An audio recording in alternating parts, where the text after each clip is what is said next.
तो last episode के and पे हमने देखा था कि हमारा योंग म्योंग जो होता है अकेले वहां पर से डिमोनिक कल्ट की तरफ निकल पड़ता है ताकि वो जहां पर जाकर फाइट कर सके। इसी के साथ ही नेक्स्ट सीन में जी जियांग का दिखाया जाता है जहां पर ह्यूमनली डिमोनिक सेक्टर का हेडक्वार्टर होता है। तो हेडक्वार्टर में हमारे डीमन पॉइजन डीमन को दिखाता है कि पॉइजन डीमन यानी कि मून चांद जो होता है वहां पर एंटर होता है। जैसे ही वहां पर आता है तो इसी के साथ ही ह्यूमनली डॉक्टर माओई को दिखाते हैं कि वो वहीं पर खड़ी होती है। तो वो उसे कहते हैं कि तुम्हें बहुत ज्यादा बधाई हो, मैंने सुना है कि तुमने इस बैटल में बहुत ही अच्छे मेरिट्स को हासिल किया है, तुमने मास्टर कुनलुन मास्टर ताइहो दोनों को वहां पर ध्वस्त कर दिया। तो वो कहता है कि हाँ ये बात तो वाकई में सच है। तो माओई उसे कहती है कि मुझे लगता है कि अब तुम यहाँ पर पहले से ज्यादा काफी ज्यादा बेहतर लग रहे हो, यानी कि अब तुम यहाँ पर बिल्कुल एक डिमोनिक डिसाइपल की तरह लग रहे हो, अब तुम बिल्कुल भी टैंक फैमिली की तरह बिल्कुल नहीं लग रहे। या फिर मैं यहाँ पर ये कहूँ कि आज के बाद से तुम टैंक फैमिली के मेंबर नहीं हो बल्कि तुम जैंग फैमिली के मेंबर हो। और इसी के साथ ही वो उसे कहता है कि अपनी बकवास बंद करो। फिर साथ ही उसे यहाँ पर पास्ट का एक सीन दिखाया जाता है, पास्ट का सीन जिसमें कुछ दिन पहले का सीन दिखाते हैं। कुछ दिन पहले वो इसे अपने साथ लेकर जैंग फैमिली में जाती है। जैंग फैमिली का हेड जो होता है उसके पास कोई औलाद नहीं होती, यानी उसके बच्चे नहीं होते,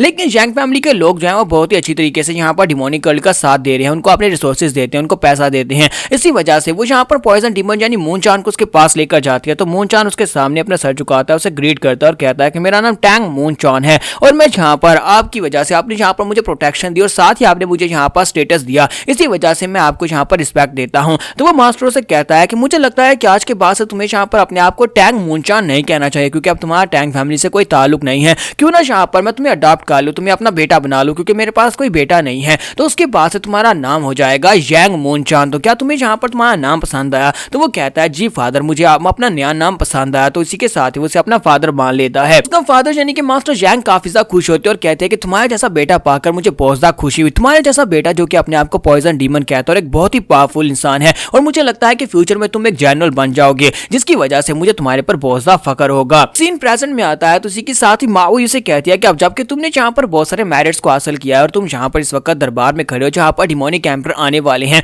तो बताओ कि तुम डिमोनिक एम्पर से क्या मांगने वाले हो, तुम उनके पास से क्या इनाम मांगोगे? तो वो कहता है कि मुझे यहाँ पर इनाम में डिवाइन आर्ट चाहिए, मुझे यहाँ पर कुछ ऐसी आर्ट्स हैं जिसकी वजह से मैं अपनी बॉडी को स्ट्रेंथन कर सकूं, क्योंकि दूसरी तरफ से मास्टर कुनलुन और मास्टर ताइहो ने कुछ ऐसी बॉडी आर्ट्स को मास्टर किया हुआ था जो कि बहुत ज्यादा स्पेशल थी, जिसकी वजह से मुझे काफी नुकसान झेलना पड़ा। अगली बार जब मुझे यहाँ पर डिवाइन आर्ट्स मिल जाएंगे, डिवाइन बॉडी आर्ट की मदद से मैं उनका पीछा करूंगा और उनके पीछे तक जाऊंगा और उन्हें ढूंढूंगा, उन्हें पकड़ूंगा और उन्हें मार डालूंगा, और मैं यहाँ पर और ज्यादा मेरिट्स हासिल कर सकता हूँ। तो माओई से कहती है कि तुम यहाँ पर डिवाइन बॉडी टेक्निक्स हासिल करना चाहते हो, तुम्हें लगता है कि ये अच्छी टेक्निक्स हैं, लेकिन मुझे लगता है कि ये तुम्हारे लिए बिल्कुल बेकार है। माओई से कहती है कि अब जबकि तुम्हारे पास यहाँ पर स्पेशल टेक्निक्स है तो इन स्पेशल टेक्निक की वजह से तुम्हें यहाँ पर किसी स्पेशल टेक्निक को सीखना चाहिए। तो पॉइजन डीमन उसे कहता है कि इस बात का क्या मतलब है? तो वो उसे कहती है कि मुझे लगता है कि तुम्हें यहाँ पर जो टेक्निक सीखनी है वो टेक्निक ये वाली होने वाली है, क्यों ना तुम यहाँ पर रिवर्स ब्लड डीमन टेक्निक को सीखो। रिवर्स ब्लड डीमन टेक्निक का नाम सुनते ही मूनचान काफी हैरान होता है, उसे झटका लगता है, क्योंकि रिवर्स ब्लड डिमोनिक टेक्निक जो है ये वही टेक्निक है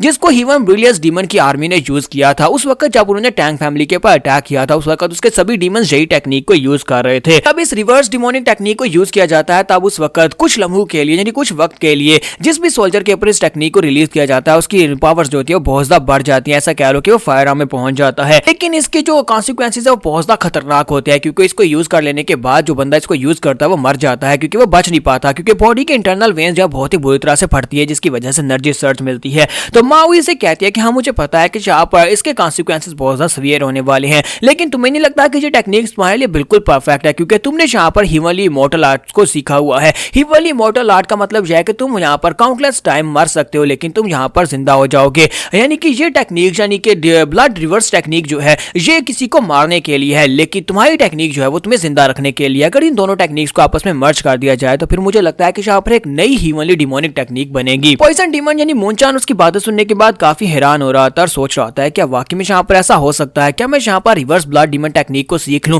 क्योंकि उस टेक्निक के साथ मेरे पास तो पहली मॉर्टल बॉडी है, मैं यहाँ पर मर तो नहीं सकता। तो माओई वहां पर खुद भी यही सोच रही होती है कि मैं यहाँ पर ये जानना चाहती हूँ, ये किस्म का एक्सपेरिमेंट होने वाला है कि हम लोग यहाँ पर दो डिवाइन टेक्निक्स को आपस में मिक्स कर सकते हैं। अगर दो डिवाइन टेक्निक्स को आपस में मिक्स किया जाए तो उसका मिक्सचर क्या होगा, क्या कोई नई टेक्निक बनेगी या फिर यहाँ पर ये मर जाएगा? तो वो यही सोच रही होती है किसी के ऊपर एक्सपेरिमेंट किया जाए। जबकि इसी के साथ ही नेक्स्ट सीन जो होता है हमें कैंप्स का दिखाया जाता है, जहाँ पर मास्टर जीगाल जो होते हैं वहां पर कैंप्स लगवा रहे होते हैं, क्योंकि उन्हें यहाँ पर पता होता है कि सेफ्टी का ध्यान रखना है। मास्टर जीगाल को यहाँ पर वो पीछे से लीडर बनाकर गया था, तो एक एल्डर उसके पास आते हैं और उसे कहता है कि तो तुम यहाँ पर खड़े हो। तो मास्टर जीगाल उसे कहता है कि तुम्हारा बहुत बहुत शुक्रिया, मैं यहाँ पर फॉर्मेशंस को डबल चेक करने के लिए आया था, तुम्हारी वजह से हम लोग तेजी के साथ अपने ट्रूप्स को इस जगह के ऊपर लेकर आ पाए हैं। हमारी ऑर्गेनाइजेशन तो वाकई में काफी ज्यादा कमाल किया, तुम्हारी ऑर्गेनाइजेशन के लोग भी बहुत ज्यादा अच्छे हैं, हमारी आर्मी को यहाँ पर ट्रांसपोर्ट करने में उन लोगों ने बहुत ही अच्छा साथ दिया है। तो वो कहता है कि जी तो मेरा फर्ज बनता था, जबकि अलायंस लीडर यहाँ पर नहीं है तो हम सभी को यहाँ पर अपना अपना रोल अदा करना होगा। साथ ही वो एल्डर कहता है कि पता नहीं मास्टर जान और इसके साथ साथ अलायंस लीडर वो लोग उन लोगों तक पहुंच पाए होंगे या नहीं, क्या उन लोगों ने मास्टर कुनलुन और मास्टर ताइहू को हील कर दिया होगा या नहीं।